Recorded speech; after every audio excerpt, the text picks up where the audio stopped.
Hola, bueno, tenemos que hablar de un tema importante, y es que nos estamos quedando sin aves.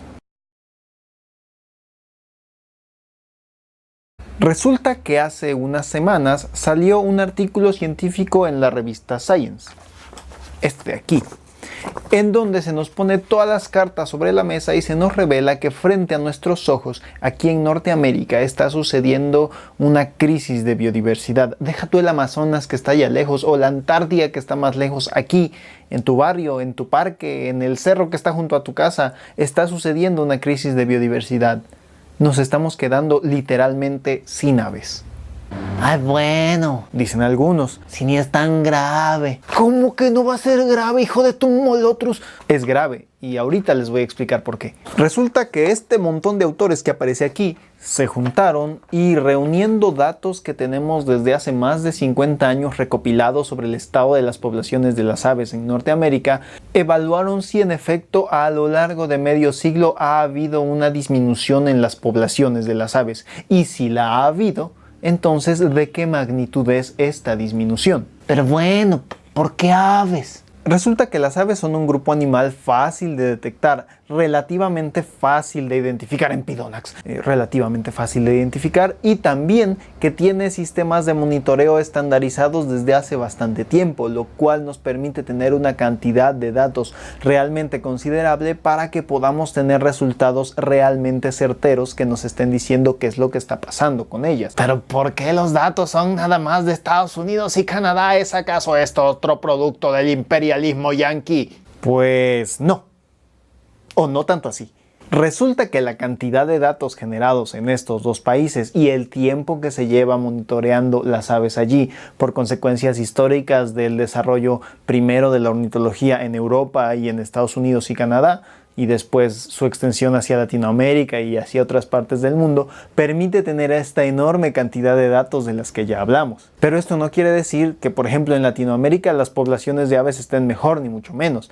De hecho, posiblemente estén siguiendo el mismo patrón y en algunos casos incluso estén en una situación un poco peor. En fin, que en este artículo se valoran las poblaciones de 529 especies de aves que viven en Estados Unidos y en Canadá, o que al menos se reproducen allí, porque también tomaron en cuenta aves migratorias que pasan el invierno en México, Centroamérica y Sudamérica. Y tomaron este montón de datos de monitoreos y estudios que se han hecho a lo largo de aproximadamente 50 años. Bueno, en realidad fueron 48 años de trabajo. Y aunque a nivel de tiempo evolutivo y demás, 48 años no es nada, hay realmente pocos grupos de organismos en el mundo de los cuales podemos tener datos fiables y medibles desde hace tanto tiempo. Y ahí la importancia de esto. Y lo que se encontró no ha sido nada bueno. Los resultados indican que desde 1970 en Norteamérica, las poblaciones de aves han perdido en total unos 2.900 millones de individuos. Esta cantidad es un poco difícil de imaginar, pero básicamente equivale a un 29% del total de aves que había en los años 70, cuando se iniciaron estos estudios de poblaciones de aves. Y son 12 familias las cuales han sido más afectadas por este decline: los chipes, los gorriones y los ictéridos, entre otras. Ay, pero pues 29% es bien poquito. Pues en realidad no.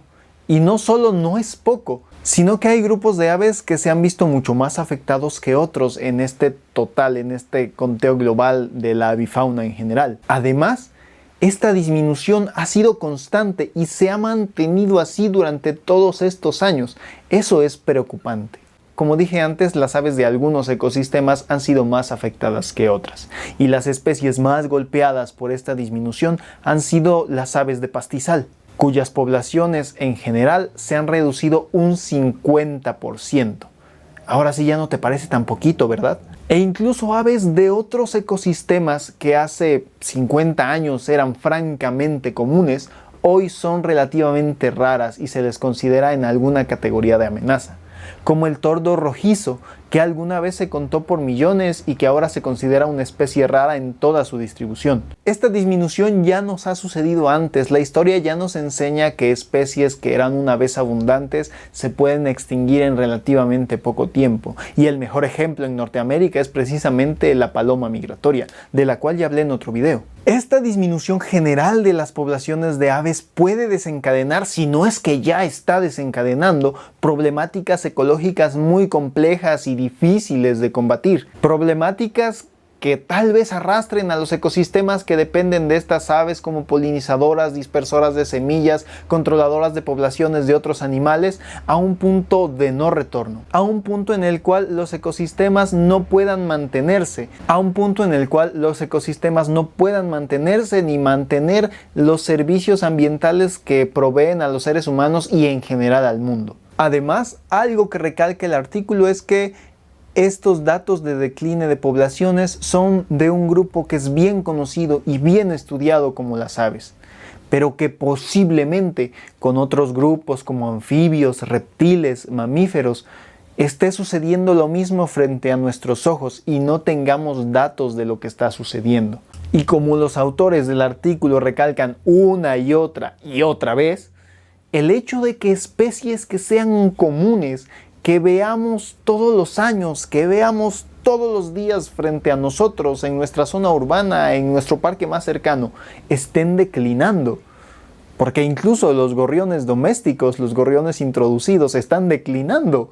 Es bastante preocupante y es por eso que se está hablando de una crisis de biodiversidad a gran escala que ocurre frente a nuestros ojos. Y bueno, ¿a qué debemos estas pérdidas?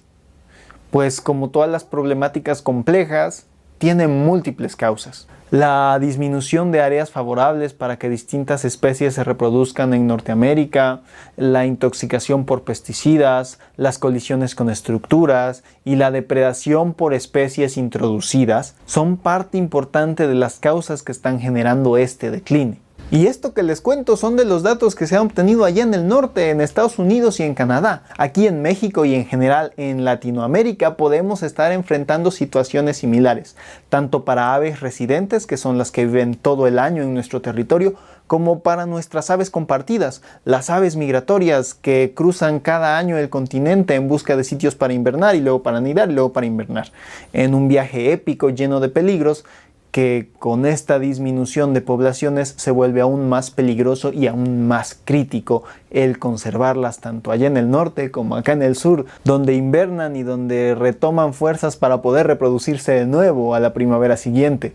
Imagínate nomás que eres un pequeño chipe así de este tamaño chiquito que vuelas cientos de miles de kilómetros desde tu área de anidación allá al norte en el bosque boreal y sorteas colisiones con edificios, evitas chocar con un generador eólico, evitas que el gato de la vecina te coma, superas el mal clima y finalmente llegas a tu parche de manglar en la zona tropical de América, donde vas a invernar tranquilamente como todos los miembros anteriores de tu linaje lo han hecho por generaciones, y descubres que se ha vuelto un fraccionamiento de lujo.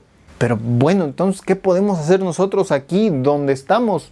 No tenemos el guantelete del infinito para hacer algo así de una vez, ni nada. Pero algo tenemos que poder hacer, ¿no? Pues hay varias cosas. Primero que nada, podemos aprender de los resultados que se han tenido con los grupos de aves que mantienen sus poblaciones estables o que directamente las han aumentado en estos 50 años.